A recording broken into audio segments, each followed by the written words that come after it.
Remember, Kyle, we were in the press conference when Kyle was asked about his release, and he downplayed. It's like, Kyle, you guys are actively working on it. Like, there's nothing wrong with that, but he does not want that to become a story. And I get it, because words become stories. But, like, I'm judging on your actions. We're out at practice. It's clear he's trying to shorten it up a little bit. And some throws are, and some throws are not. This one, I hadn't heard that. I know you hadn't heard that. I think most people in the Niners sphere hadn't necessarily heard that. I hadn't seen it. Like, our first practice, we saw Danny Gray. He was using the Theragun on his thigh. It looked to me like he hurt his quad or his hamstring, whichever. And then he was limited in practice. It was clear. I was like, okay, I saw that. That happened. The Trey one, we never saw evidence of it. But if you factor in what we actually saw, it wasn't like a training camp week where we went to 4 straight days of practice. The most we ever went to were 2 practices that were like an hour and 20 minutes. So I can't unequivocally, without like, I couldn't put $10,000. This is an untrue story. It is possible that there's some truth. And here's the other thing. Mike Silver ain't just Joe Blow blogger in their parents' basement. He's been fucking covering the NFL since the early 90s. And here's who he knows. The Shanahan family pretty well. Like, we know that for a fact. So I don't think he just pulled this out of his ass. And you could argue that some people just get arm fatigue. Think about it. When did he throw this much? Just in general, right? He wouldn't have thrown this much last year. He wasn't taking as many reps. Just the consistency of it. His build-up for his NFL career was really jumbled. No fault of his own. I guess what I'm saying is not playing games could contribute to arm fatigue in that if all you do is drills, you don't play a football game, you don't practice normally. And to me, is there a difference of fatigue of like, is his arm sore that he's never felt used to? Or is it like one day he had quote unquote dead arm or something? When I was in the NFL, maybe one day John Beck was like, yeah, let's dial it back. You're not throwing it as efficiently today. But I don't think it happens in that. I think it happens in like, I remember like Kevin Cobb, his first camp arm. Yeah, he just got camp arm. And it's just not used to it. And to me, it would be somewhat understandable for him who had this weird transition. Cody on the stream says Ted Wynn and Ben Albright both said the Niners coaching staff called it BS. Again, of course they're going to call it bullshit. We watched Kyle Shanahan deny they're trying to mess with his motion in any way, shape, or form. Where I come from on this particular topic is maybe it is true. I don't care if it is. I really don't. I think it maybe there's something to it. We didn't see anything to it.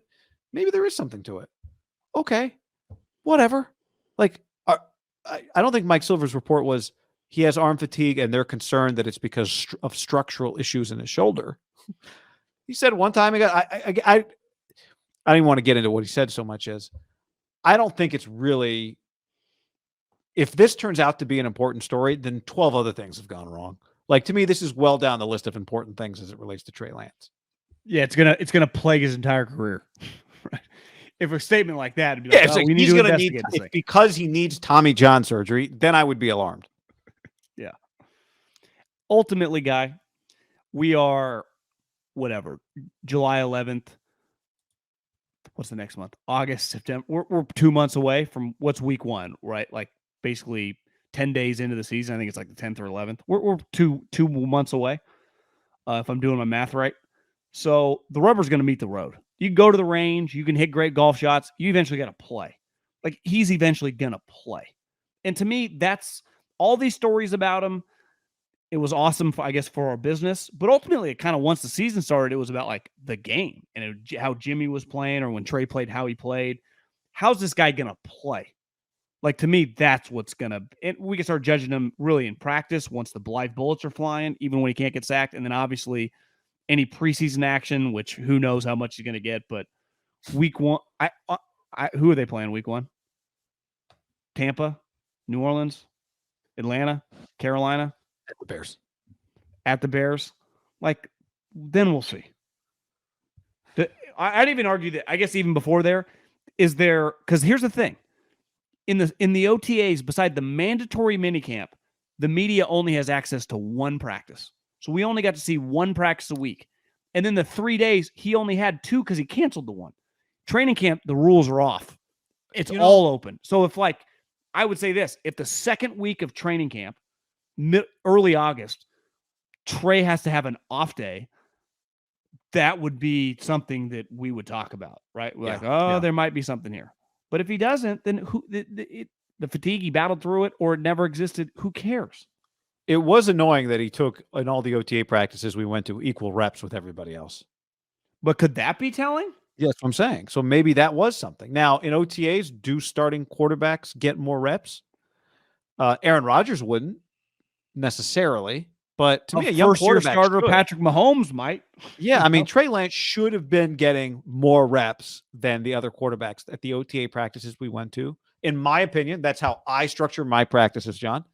Kyle Shannon and I have different philosophies on that, but Trey did not. Trey did not get more reps. It did not. Now, I mean, he got more than Brock Purdy, I think, but maybe not. I mean, he definitely didn't. I thought they were going like 3-3-3, 3-3-3. Yeah, he definitely didn't get more than Sudfeld.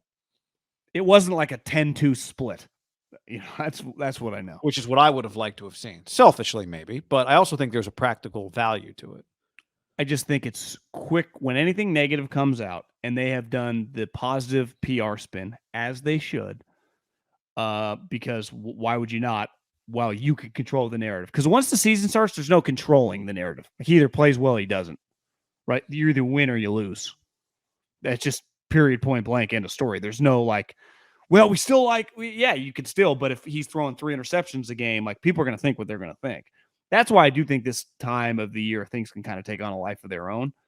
But it's like, I talked to a guy, again, I mean, the expectations for the Lamars and the Herberts and the Mahomes, like these guys go to practice and they dominate. It's just a work in progress. And we remember people got pissed at us for saying that last year in his 2 starts. We're like, God, he's got a long way to go. Of course he does. Should have a long way to go. Now we'll see like how it's hard to, as we said, like we were just judging the power of his ball, some passes. I don't feel better or worse. Like he went into a game tomorrow. I'd be as anticipatory, open-minded about as anyone watching the game. Like I wouldn't, just because you and I went to a practice, I wouldn't feel more or less confident, right? I'd be, if he played great, I'd be impressed. If he didn't, I'd be like, well, it's got a long way to go. Like, I don't know. I don't know what we're getting. I don't feel very good about making a concrete take on him. I'm actually very unsure. I have a lot of uncertainty. Now, it's a skewed uncertainty because his team's good, his coach is good, and their defense is going to be good. And he's you got like a lot his of things tools going for him. Yeah. But it's I don't feel confident of like, I'm expected 30-8. If you told me anywhere 18 to 20, it could be all over. I don't know. No clue. Hell, honestly, I bet deep down Kyle would tell you. He's like, well, feel good about the progress we're making, but we got a long way to go. Comments. John V says, hey, fellas, it's reported they're doing his throwing motion so that they're redoing his throwing motion. So that being said, maybe he's just throwing 3 times the average. I mean, if you're learning to throw differently, I'd imagine you'd throw a lot more. No? I would imagine that, right? If you're changing your mechanics. Although, I don't think we're seeing a lot of the work that Kyle Shanahan's talked about historically with him mechanically is his feet more so than his arm. And we watched him. At times, his arm looked tighter. At times, it didn't in terms of the motion. It didn't always look exactly the same, which is not, you watch guys, sometimes they're trying to do different things, so they throw different ways. But I do think that the arm motion, if I was defending Kyle, that was a plan for the offseason to try to shorten it up. Once you come here, I'm not going to have you thinking about, we're going to focus on the other stuff. That's on you to kind of figure out. We're going to coach up your footwork with the timing of the passing routes, right? It's like a golf swing. You can't have 7 different thoughts. Like, it's going to be a disaster. So all we're going to think about is one thing. The arm motion's a little bit on you, because ultimately, if you got to have a loopy release, we did draft you that way, hoping we could improve it over time, right? It might not be a 1-year project. Bam Bam, thank you, says, since when did the Niners leak information? This staff came in hell-bent on trust and no inside leaks. This Scangarello's been a suspect, I guess, in the past. I do think there's a difference of leak information and just like texting a assistant coach and be like, well, here's a thing that is of interest, but is not actually that dramatic. Corey on the stream says, straight up, what's with all the Lance teardown this offseason? I don't see these reports about the rest of the class. Well, we talk pretty negatively about the rest of the class. So, I think I think the class gets quite a bit of criticism. I think Trevor Lawrence got a lot. Definitely Zach Wilson gets a lot of criticism. Justin Fields gets criticism. Mac Jones gets criticism. The only difference between Trey Lance and all those guys is those guys essentially played full seasons for the most part as starting quarterbacks. Trey Lance is a little more of a mystery to everybody. Do you feel like Trey is getting torn down at a level greater than those other guys? I thought you just said it, and you said it before the pod, is that Trevor Lawrence started day one. Zach Wilson started day one. Mac Jones started day one. Justin Fields played relatively early because Dalton got hurt and just was a disaster. This guy, he got thrown into a couple weird spots where I think people kind of gave him the benefit of the doubt. It's just hard to you're going to start this game, but then you're going to come back out because Jimmy's going to come back. So it's just the evaluation on the pie chart. Some guys have 16, 17 games. This guy has 2.5. And it was like, it was kind of weird spots. A lot more unknown with him in general. It's like, well, I've been watching Trevor Lawrence for the last 5 years. Even the Zach Wilson, like I watched all of his BYU games. Obviously, Mac Jones, we watched all of his starts once he became the Alabama guy. Fields played at fucking Ohio State and Georgia. I mean, Trey is just, I would just call him an all-time unknown just to the average fan, right? Because of the way he came up.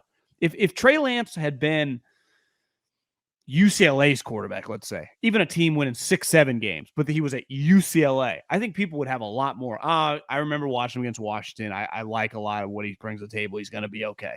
Fans would just have concrete opinions, right? I remember watching that 3-game stretch where he played, Washington, Oregon at USC, and it's like, I feel pretty good.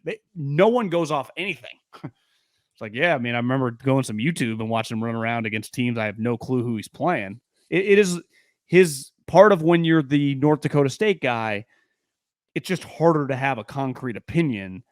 Like, ultimately, if you like Tua coming out or you didn't, like, you watched him at Alabama.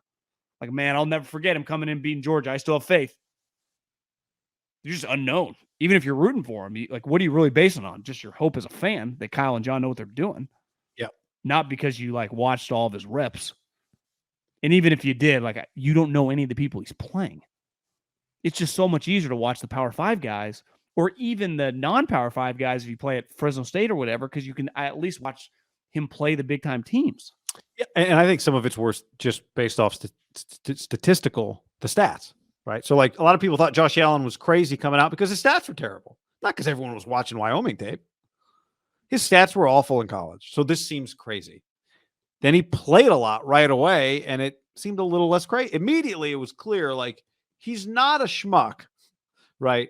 Physically, it was clear very quickly. He's better than his stats would indicate. Generally speaking, his Wyoming stats are the stats of guys that never sniffed the NFL. I also see this guy in the chat here. Concern or not, my problem with Silver and all these arm fatigue reports, there wasn't all these. There was one. It was him. To me, there's a difference between back in the day, and I think things still get considered this, even though the world we live in is dramatically different. If Michael Silver, let's just hypothetically say, worked for Sports Illustrated or the San Francisco Chronicle and wrote an article out of the blue, in early July, one thing leading into training camp, the 49ers have a lot of concerns, just made an article and that was in his article. It'd be like, damn. He was on a podcast with Cowherd. They were just bullshitting about football. All these different topic is older than that, isn't it?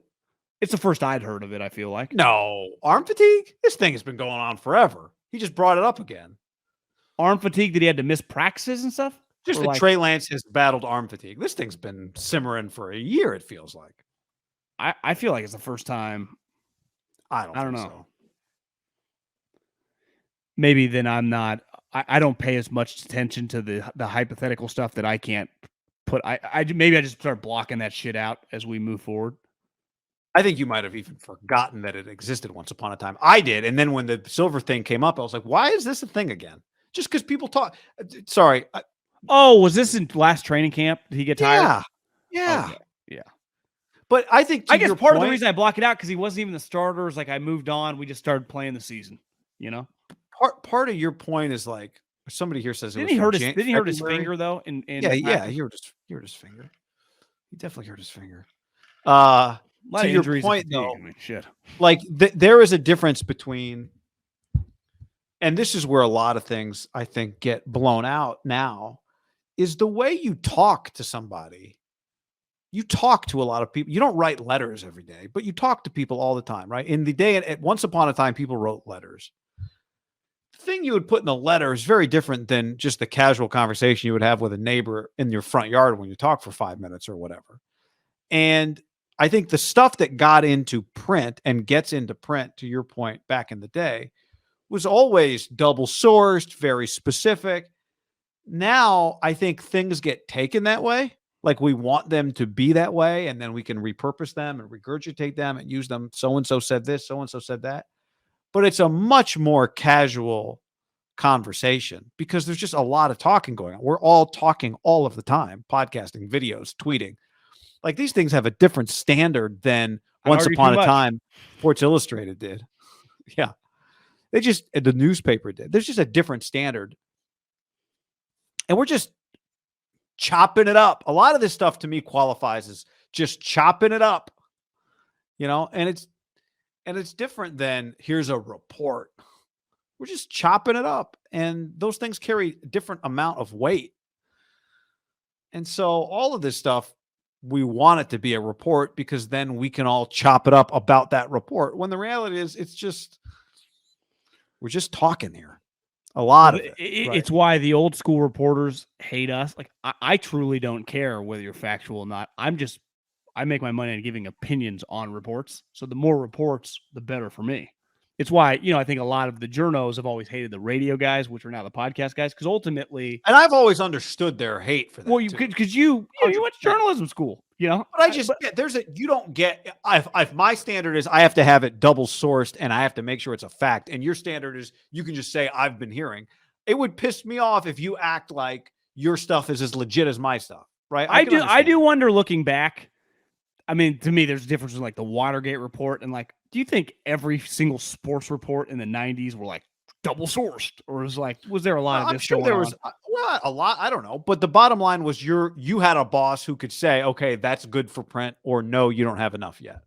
Whereas radio is more this, and we're just hanging out historically, and you can just kind of say whatever you want, and it gets kind of lost. The print is there. There is no undo button. You don't get to come back tomorrow or 5 minutes from now and go, no. Listen to what I was saying. I wasn't saying this. I was saying that. But that's what I will say about Silver is like, if let's just say I went on something and spewed, like I just went on Colin's show tomorrow on Fox Sports 1 and just gave some crazy take, or not even a take, but like, I heard something with Bosa's getting a little weird.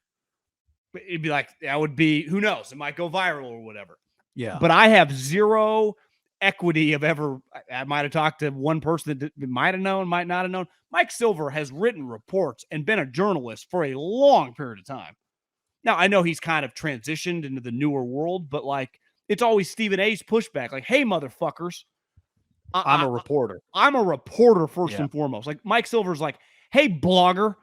And listen, I love the bloggers, but like I have checked my Rolodex on my phone. I can talk to 90% of the OCs, DCs, and head coaches immediately. That's who I text. And Rodgers. Well, I backed up on the vaccine. We're not close anymore, so I've pivoted to Chase Garbers. Hopefully he makes the squad with the Raiders. But so that's where I do think like when Albert Breer or Mike Silver, like these guys are talking to not only that, just non-agents, like to people in the league. So they might say some things that an individual team, it makes them mad. But I do believe that, like, do you know who Mike Silver knows very well? Mike Shanahan, Kyle Shanahan, John Lynch. Like, very well. If you told me that he's texted those guys within the last 2 days, I would bet on it. Minimum 2 or 3 of them, and Jed. Not saying that Jed is the end-all be-all, but like, Jed's probably a good source because he's talking to those guys too. So it's just, I do think the source does matter when we just act like, oh, Mike Silver, what does he know? I don't know. He's been covering the league now for 32 years, especially that team. And he knows that connection now that they have the Shanahan family running it. So it's just, I think there's a difference of talkers who just kind of bullshit. And I would claim like I'm a bullshitter, but Mike Silver is a guy I would say based on fact that now has kind of transitioned. Because again, like that's where he gets his information from those people. Like he's not breaking down schemes or even draft picks. He goes, well, I've heard a lot of people in the league think this. It's kind of his thing. So I guess back to the fatigue thing, ultimately, I don't really care. I only care if it actually is something that impacts training camp and the season. And we'll see. It's definitely something to keep an eye on now because you can't hide it. And I guess going back to once I saw that story and I just thought about experienced OTAs, they could have hit it in front of us. And I didn't even think about the reps. Yeah.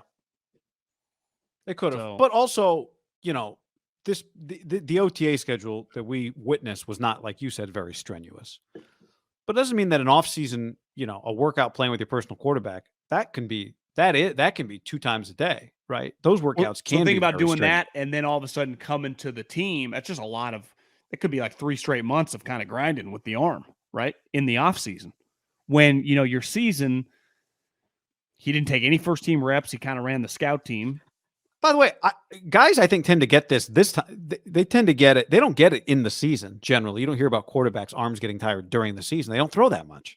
Wasn't that what Rodgers talked about? Why he wanted OTAs canceled? Because he's like, I haven't gone to him the last couple of years, and I've won the MVP because I felt, now he's older, but I remember him telling, I think McAfee or someone that, like, probably only McAfee, that's the only guy he talks to, claimed that he felt so much fresher, and he thought that that's really benefited him the last 2 years, is not going to the offseason. Again, Tom, I mean, you're talking about old quarterbacks that have been doing it for a long time, but I would guess if you just polled every quarterback over 30 who's a starter in the league, they say probably the little less they throw in the offseason, the more, like baseball pitchers, like how much are they really throwing for those 3 or 4 months off, right? But then the season starts and they throw 100 pitches every 5th day. A football game, 30 throws once every 7 days. But you do practice 3 days a week. What I'm saying, the game is not where you get fatigue. The season's not where you get fatigue. You're not throwing the football every day in practice, really. I think the key is really just being fresh for the games, right? Yeah. For Rodgers, that's the key. But for the problem for a guy like Trey, if this is a factor, the only way you improve is through the practice throwing, right? I'm much more interested in Trey not getting hit on his 7th run of the first half in the knee. That's, to me, far more important than arm fatigue. Whenever I argue with someone how great his situation is, talk about all the skill guys, then I'm like, you know, he's got the best left tackle in the game. And then I realize, like, there's 4 other offensive linemen. So it's like, well, Trent can't block all the guys up front. So it's like, and he's got, don't know who any of the other guys are besides McGlinchey. He's coming back from a major injury. Who was figuring that out right now, John.